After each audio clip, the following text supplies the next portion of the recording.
سب سے بری حرکت کون سی ہے؟ سب سے بری حرکت یہ ہوتی ہے کہ لڑکے اور لڑکیوں کا جوش و خروش سے شادیوں پہ جانا، اور پھر مووی والا آتا ہے وہ لڑکیوں کی عورتوں کی مووی بھی بناتا ہے، اور اب تو اللہ خیر کرے مووی کو ویسے ہی لوگوں نے فرض کفایہ سمجھ لیا، اللہ معاف کرے، ہر آدمی نے ہاتھ میں موبائل پکڑا، اتنا ضروری کام ہے یہ۔ مووی بنتی ہے، مہندی ہوتی ہے، ناچ گانا ہوتا ہے، تماشے لگتے ہیں، پھر میں حیران ہوتا ہوں جوان لڑکیوں کے ہاتھوں میں پھول دے کے انہیں کھڑا کیا جاتا ہے کہ دولہا جب آئے تو پھول پھینکنا۔ دولہے کے ساتھ بوڑھے بوڑھے لوگ ہوتے ہیں کہ جوان لڑکے ہوتے ہیں؟ بولے تو وہ پھول کیوں لڑکیاں پھینکتی ہیں؟ لڑکیاں ساری برقعے میں ہوتی ہیں، چھپے ہوئے منہ ہوتے ہیں، تو سارا خاندان تو بیوٹی پارلر سے تیار ہو کے آیا ہوتا ہے، تو آپ تو گناہ کو آواز دے رہے ہیں۔ پتہ ہے رسم کیسے ایجاد ہوئی؟ صاحب فتوح الشام نے لکھا ہے یہ لڑکیوں کے پھول پھینکنے کی رسم جب قادسیہ کے علاقے حضرت سعد بن ابی وقاص رضی اللہ تعالیٰ عنہ فتح کر رہے تھے، تو آپ ایک ایسے علاقے سے گزرے جس کی عمارتیں بڑی شاندار تھیں۔ علامہ واقدی کہتے ہیں کہ دور دور سے لوگ وہ عمارتیں دیکھنے آتے تھے کہ بھئی فن تعمیر کا شاہکار ہے یہ چیزیں۔ اس ایریے سے گزرنا تھا مسلمان فوج نے، تو عیسائیوں نے اور یہودیوں نے ایک چال چلی، انہوں نے عورتوں سے کہا خوبصورت لڑکیوں سے کہ پھول پکڑ لو، اور جب فوجی گزرے تو ان کے اوپر پھول پھینکنا، اگر 2-3 جرنل بھی تم تباہ کرنے میں کامیاب ہو گئی تو مسلمانوں کا ہم زیر کر لیں۔ پھول پھینکو، چھتوں پہ چڑھ گئی، اور چھتوں کی طرف نوجوانوں نے دیکھنا ویسے ہی ہے چونکہ شاہکار ہے ہماری مناظر۔ حضرت سعد بن ابی وقاص رضی اللہ تعالیٰ عنہ آگے آگے تھے، سمجھ آ رہی ہے نا میری بات ہوتی؟ آگے آگے جا رہے تھے، کمان کر رہے تھے فوج کی۔ جب آپ نے دیکھا عورتیں چھتوں پہ، تو حضرت سعد بن ابی وقاص شرارت سمجھ گئے، سازش سمجھ گئے۔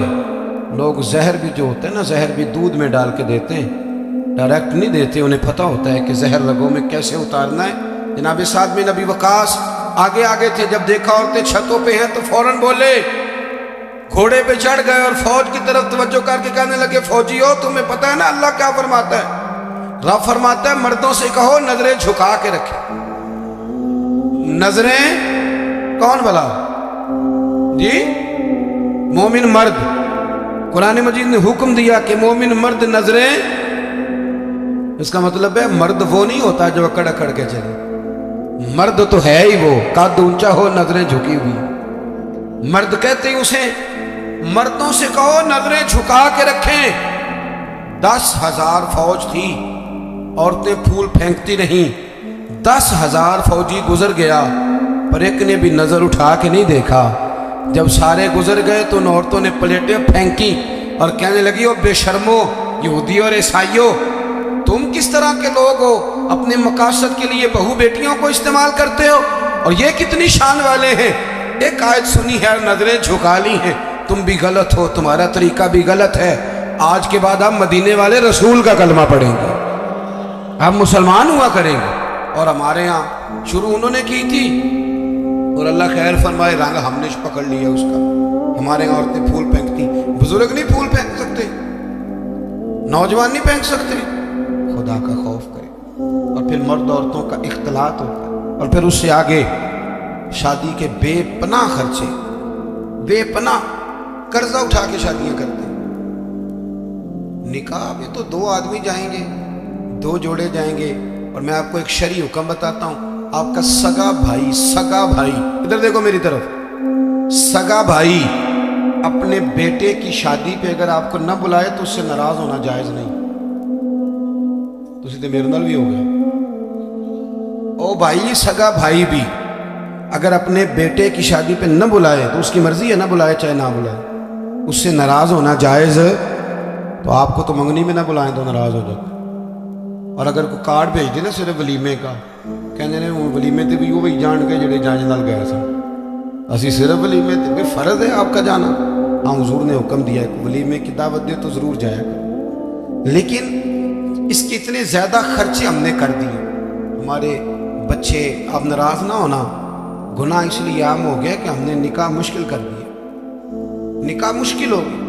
اگر ہم اس کے اخراجات کم کریں، میں شادیاں دیکھتا ہوں مجھے لگتا ہے اتنے پیسوں میں 6 شادیاں ہو سکتی ہیں۔ قرضہ اٹھا کے شادی کر لی، 15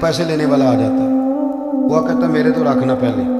تو اب وہ بچہ بیچارہ، اس نے کیا شادی کے بعد خوش رہنا، وہ تو قرضے ادا کر رہا ہے، گھر میں لڑائی پڑی ہوئی، 1 مہینہ پورا بی بی زیور نہیں بیچاری پہن سکتی، وہ سارا قرضے میں چلا جاتا ہے۔ غلط کام کرتے ہیں ہم۔ سنو، حضرت عبد الرحمن ابن عوف رضی اللہ تعالیٰ، صحابہ میں سب سے امیر آدمی، سب سے امیر۔ یہ بخاری میں حدیث ہے، فجر کی نماز نہ انہوں نے نبی کریم علیہ السلام کے پیچھے پڑھی، سفید کرتا پہنا تھا تو اس کو زرد رنگ کا داغ لگا ہوا تھا۔ توجہ ہے نا میری بات؟ سفید کرتا اور زرد رنگ کا داغ۔ نبی پاک صلی اللہ علیہ وسلم نے کہا یہ عبد الرحمن یہ کیا ہے؟ عرض کی یا رسول اللہ، میں نے رات کو نکاح کیا تھا، خوشبو لگائی تھی تو وہ داغ رہ گیا۔ حضور نے تو کوئی اس پہ اصرار نہیں کیا کہ یار اتنے امیر آدمی کی شادی مدینے میں پتہ ہی نہیں چلا، کسی کو خبر ہی نہیں، یہاں غریب بھی باز نہیں آتا۔ وہ بھی کہتا ہے میری ناک جو ہے وہ کٹ جائے گی اگر میں نے کروڑوں روپیہ نہ لگایا، تو جب پیسے لینے والے آئیں گے پھر کٹ جائے گی کہ چھوٹی ہو جائے گی مزید۔ مہربانی فرمائیں، آپ کس چکر میں پڑے ہوئے؟ حضور نے کیا فرمایا؟ نبی کریم صلی اللہ علیہ وسلم فرمانے لگے نکاح کر لیا تو ولیمہ ضرور کرنا، چاہے 1 بکری ہی ذبح کرو۔ تو اپنے گھروں کے اندر سکون کا ماحول قائم کریں، شادی اور بیاہ کو حضور کی سنت کے دائرے میں لے کے، یہ وفاداری کا رشتہ ہے، یہ خلوص کا رشتہ ہے۔ اس رشتے کو خلوص والی منازل کی طرف لے کر کے جائیں۔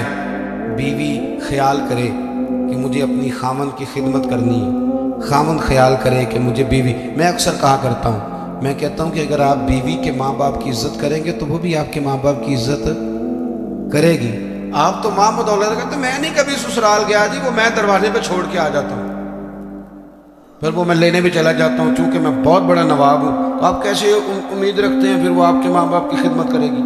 سنیں، 2 باتیں عرض کرتا ہوں، بات ختم کرتا ہوں۔ سیدہ طیبہ طاہرہ حضرت ختیجۃ الکبریٰ رضی اللہ تعالی، جب آدمی امیر ہو نا، غریب ہو جائے تو اس کے لیے بڑی مشکلات ہوتی، غریب امیر ہو جائے تو کوئی مشکل نہیں ہوتی۔ حضرت ختیجۃ الکبریٰ مکے کی ملکہ تھی، 20 کنیزیں نوکرانیاں گھر میں کام کرتی۔ پھر سیدہ ختیجہ کلمہ پڑھ گئی، پھر مسلمان ہوئی، حضور سے نکاح ہوا۔ اگرچہ حضور نے اعلان نبوت بعد میں کیا، لیکن حضرت ختیجۃ الکبریٰ رضی اللہ تعالیٰ عنہ کہتے میں تو اسی وقت ایک کلمے کا معنی جو میں نے بیان کیا یہی سمجھ لیں، میں تو اسی وقت ہی سمجھ گئی تھی جب میرے غلام نے آ کے بتایا کہ بادل کے ٹکڑے سایہ کرتے ہیں، درخت ان پہ جھکتے ہیں، فرماتے ہیں میں تو اسی وقت ہی محبوب کی غلامی میں آ گئی۔ نکاح ہو گیا، حضور کی بارگاہ میں آ گئی، فرماتی ہیں میں نے نا ظہر کے وقت سارا مال حضور کی خدمت میں دیا، 20 کنیزیں، غلام، ظہر کے وقت، اور عصر سے پہلے پہلے محبوب نے ہر شے اللہ کے راستے میں تقسیم کر۔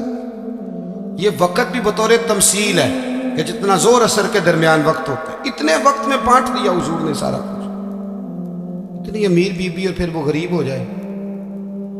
حضرت ختیجہ نے پھر وہ وقت بھی دیکھا کہ آپ کے کپڑوں کو 20 پیوند لگے ہوتے تھے، 20 پہلے کبھی پانی کا پیالہ اٹھ کے نہیں پیا، پھر گھر میں جھاڑو بھی دیتی، پھر گھر کے سارے کام کرتی۔ ایک دن نا مسند امام احمد میں موجود ہے، کھانا پکا کے نا حضرت ختیجۃ الکبریٰ کھانا پکا کے باورچی خانے سے نکلی تو کپڑے سارے پیوند سے بھرے ہوئے، پاؤں مبارک پر بھی گھر کے کام کاج کی وجہ سے بہت ساری چیزیں لگی ہوئی، پیر چوم رہی ہیں بہت ساری چیزیں۔ حضرت ختیجہ باورچی خانے سے کھانا پکا کے نکلی اور جب محبوب کریم کے سامنے رکھا تو حضور مسکرانے لگے، غور سے سیدہ کا چہرہ دیکھنے لگے۔ یا رسول اللہ کیا ہوا؟ تو محبوب فرمانے لگے ختیجہ آپ کے آنے سے پہلے جبریل آ گئے اور وہ عرض کر رہے تھے یا رسول اللہ ختیجہ کھانا لے کے آ رہی ہے، اور جب وہ آ جائے تو اسے اس کے رب کا سلام کہہ دیجئے گا۔ اگر خاتون اپنے خاوند کی خدمت کرے، اگر وہ یہ ذوق بنائے، یہ مزاج۔ اب تصویر کا بالکل دوسرا رخ بھی دیکھیں، یہ کنز المال میں یہ بھی حدیث ہے، اور حدیث کی راوی سیدہ عائشہ صدیقہ۔ بس بات ختم کرنے لگا ہوں۔ سیدہ عائشہ صدیقہ کہتی ہیں دوپہر کو حضور آرام کرتے تھے، کھانے کے بعد لوگ ملنے نہیں آتے تھے، پر ایک دن نا ایک بوڑھی اماں آ گئی۔